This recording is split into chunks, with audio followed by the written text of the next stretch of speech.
حضرت ابو الحسن رحمۃ اللہ تعالی علیہ حضرت معاذ ابن جبل رضی اللہ تعالیٰ عنہ کے پاس بیٹھا کرتے تھے.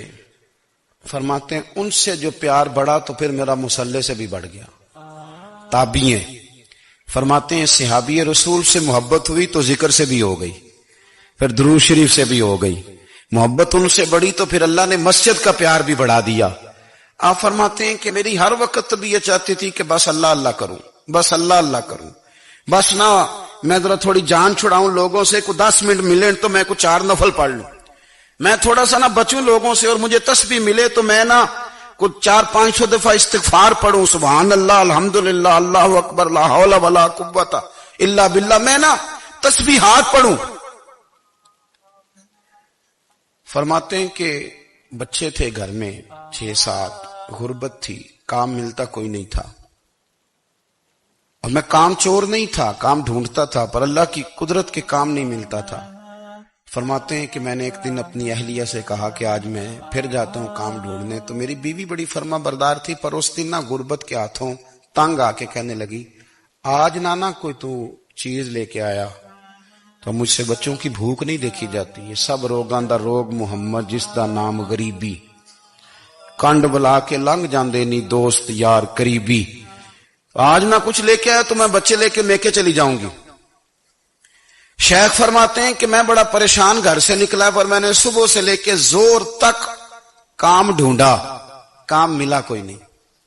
تو میرے دل میں خیال آیا چلو کام نہیں ملتا تو اللہ اللہ تو کرے نا, چلو بندوں کی مزدوری نہیں ملتی تو رب کریم کی عبادت ہی کرتے ہیں.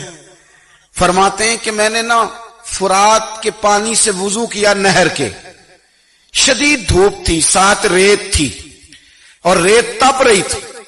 میں نے اپنا رومال وہیں مصلی کے طور پر بچھا لیا, اور فرماتے ہیں کہ زور سے لے کر عصر تک نماز پڑھی. دھوپ بھی پورے زور پہ, پر میرے سجدے کا ذوق بھی پورے زور پہ. فرماتے ہیں سورج بھی چمک رہا ہے اور رب کی عبادت کا ذوق بھی پورے زور پہ. میں سجدہ کروں تو پھر میرا اٹھانے کو جی نہ چاہے. میرے استاد لکھا کرتے تھے, یہ ان کا شعر ہے, وہ کہا کرتے تھے مجھے سوز دے, مجھے ساز دے, اور مجھے نیم شب کا نیاز دے, دم سجدہ خود کو میں توڑ دوں, مجھے ایسا ذوق نماز دے. اور میں تیری بہار کا پھول ہوں, میں کھلا بھی ہوں تو تیرے لیے, مجھے میری شاخ سے توڑ لے, مجھے اپنی زلف کا ناز دے. بھائی فرماتے ہیں کہ عصر تک میں نے نفل پڑھے, دل ڈھلنے لگا, عصر کی نماز پڑھی اور میں وہاں سے چلا.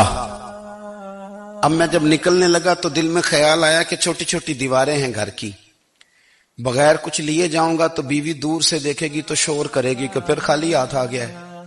کہتے میں نے اپنی اسی رومال میں جس پہ میں نے نماز پڑھی تھی نا, رومال میں کی آخی دے پنجابی جو صافہ کہتے ہیں, اسی میں نا میں نے کچھ ریت بھر لی کہ وہ دور سے دیکھے گی تو سمجھے گی کچھ لے کے آیا ہے. چلو جا کے اسے بتا دوں گا کہ آج پھر مزدوری نہیں ملی. کہتے ہیں وہ ریت لے کر جب میں گھر میں گیا تو پہلے بیوی دروازے پہ کھڑی ہوتی تھی, پوچھتی تھی خالی ہاتھ آ گئے ہو؟ آج میں نے دیکھا تو ہے ہی کوئی نہیں. فرماتے ہیں میں اندر داخل ہوا, سلام لیے, کونے میں میں نے وہ رومال رکھ دیا اور میں نے آواز دی کہ بھلی مانس کہاں ہو؟ تو وہ کہنے لگی آپ منہ ہاتھ دھو لیں, میں روٹی لے کے آئی. میں نے کہا روٹی کہاں سے آ گئی؟ یہاں تو کئی دنوں کے فاقے, تو کئی دنوں کی غربت ہے, یہاں تو اس گھر میں تو فقیری ہے. فرماتے ہیں کہ وہ روٹی لے کے آئی اور اس وقت کی جو موجودہ نعمتیں تھیں, سمجھ لیں سلاد, اچار, ہر چیز ساتھ لائی. میں نے کہا کہ بچے کہاں گئے؟ کہنے لگی وہ کھانا کھا کے کھیلنے گئے, آپ کھانا کھا لیں آ جاتے. کھانا اس نے چن دیا. میں نے حیرت انگیز لہجے میں ساری نعمتیں اپنے دسترخوان پہ دیکھ کر کے بیوی سے پوچھا یہ کہاں سے آیا کھانا؟ بچوں کو تو نے کہاں سے کھانا کھلایا؟ یہ سارا کچھ کیسا ہے؟ کہنے لگی پتہ نہیں آج آپ کس کریم کی مزدوری کرنے چلے گئے تھے, پتہ نہیں کس کریم کی. میرے گھر میں تو اتنی نعمتیں آئی ہیں کہ مجھ سے سنبھالی نہیں جا رہی. اتنا اناج ہے, اتنا گندم ہے, کس کریم کے دروازے آج چلے گئے تھے؟ یہ کہتے کہتے وہ اٹھی اور اٹھ کر کے کہنے لگی پہلے بڑا کچھ آیا تھا, اب کیا لے آئے ہو؟ اور جا کر کے نا اس نے وہ ریت والا رومال کھولا کہنے لگے میں تو لے کے آیا تھا ریت، تو میرے رب نے اسے بھی سونے اور ہیرے بنا دیا تھا۔ جب آپ کی توجہ اللہ کی جانب، میرے نبی پاک صلی اللہ تعالی علیہ وسلم نے فرمایا ہر چیز اپنے رب سے مانگ، ہر چیز مانگ، ہر چیز مانگ۔ یا رسول اللہ کیا کچھ؟ میرے محبوب نے فرمایا تیرے گھر میں نمک بھی ختم ہو جائے تو وہ بھی اپنے رب سے مانگا کر، تو مانگنا وہ تجھے دے گا، تو اس کی بارگاہ میں کشکول طلب دراز تو کرنا۔ اور ترمذی شریف میں عجیب لفظ ہے، رسول کائنات نے فرمایا، رب کریم فرماتا ہے جب میرا بندہ ہاتھ اٹھاتا ہے نا تو مجھے حیا آتی ہے کہ میں خالی کیسے لوٹا دوں اس کے۔ اتنے بڑے بادشاہ کی بارگاہ میں، او بھائی لوگوں سے عزتیں تلاش کرتے ہو تو وہ کیا تمہیں عزت دیں گے؟ وہ تو کل اچھا کہتے ہیں پرسوں برا کہنے لگ جاتے ہیں۔ لوگوں کے سامنے گڈ بک میں آنا چاہو گے تو وہ تو سویرے تمہارے بارے میں کچھ کہیں گے، شام کچھ اور کہیں گے۔ اپنی روحانی زندگی آباد کریں، اپنے مسلح کو وقت دیں، اور دنیا سے چھپ کر اس موبائل کو بند کر کے اور اپنے آپ سے بھی چھپ کے اور تنہا ہو کے چھپا کے سارا کچھ اپنے آنسو اپنے رب کی بارگاہ میں پیش کریں، اس کے حضور حاضری دیں۔ سنو نا ترمذی کی حدیث، اور اسے یاد رکھنا، نبی پاک علیہ السلام نے فرمایا اپنے دکھ لوگوں کے سامنے نہ بیان کرنا، سیٹھوں نوابوں کو نہ بتاتے پھرنا، دنیا داروں کے سامنے جا کے نہ رونا کہ میں تکلیف میں ہوں۔ فرمایا اگر دنیا داروں کو دکھ بتاؤ گے رب تمہیں کبھی غنی نہیں کرے گا، اور لوگ ہیں کہ الٹا مذاق اڑائیں گے۔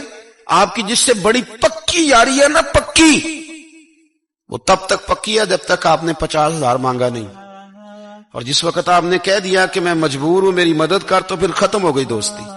لوگوں کی تعلقات آپ کے ساتھ تب تک ہیں جب تک آپ ان سے کوئی ضرورت وابستہ نہیں کرتے۔ کریم محبوب فرمانے لگے بندوں کے سامنے دکھ نہ بیان کرنا، اللہ تجھے کبھی غنی نہیں کرے گا۔